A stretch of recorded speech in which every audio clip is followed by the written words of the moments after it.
Hey there, my friends, or hello there, my friends. I'm going to show you something. So I'm uploading a video right now. And in the last video, I showed you how to reuse the details on the video. The video before that, I showed you how to upload video, get YouTube to let you upload videos that are more than 15 minutes long, because you got to verify your account. I show you how to do that. Now I'm going to show you something here. So every time you upload a video, right, it asks you this question: is this video made for kids? And they have to, for legal reasons. A couple years ago, there was a lot of congressional, anyway, there was a lot of oversight committees, and there was a lot of pressure on YouTube to make kid-friendly content, or at least separate the stuff that's not kid-friendly from the stuff that is. So I always hit no, it's not made for kids. I don't make videos for kids, specifically for kids. I don't. I make videos that kids could watch. I don't put any expletives in there. I don't put any adult stuff in there, usually, but not intentionally anyway. But for legal purposes, you have to say, no, it's not made specifically for kids. You know, we're not sitting around in a circle clapping our hands and saying the alphabet. So it gets annoying having to like click on that every time.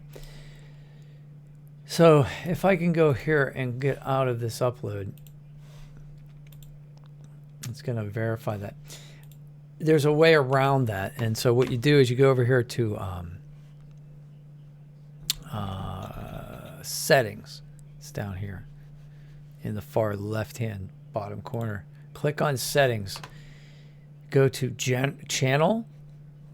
General's the first one, channel, and then go to advanced settings, and there you'll see this setting. It says audience, right?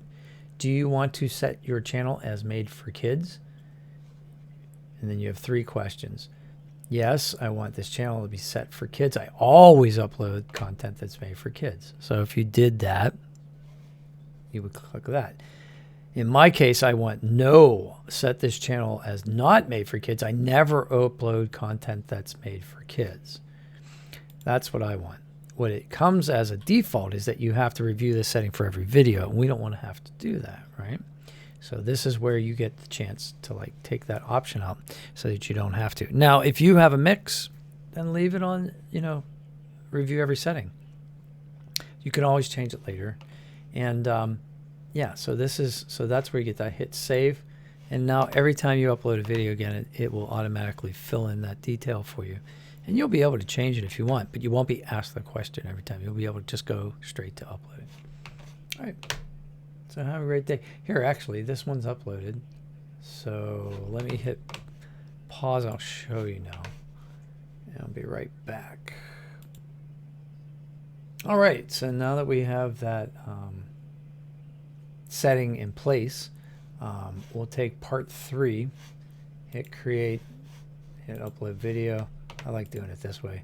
Drag and drop, and then we'll have our list again. We're going to go ahead and reuse our details from part 1 or part 2. It doesn't matter. We'll do part 2. And I showed you how to do that in the last video. And then see, it's already filled in. Audience, already filled in. No, it's not made for kids. So now I can just skip that, and I can go to my next thing. See, makes it so much easier. All right, well, have a great day. Smash like for me, that helps me a lot. And leave me a comment. Be awesome to hear from you. Take care. Good luck with your YouTube endeavors. And if I can help, please let me know, because this is a team effort. We all help each other, and we all get better as a result. Oh, all boats rise on a rising tide, right? All right, take care.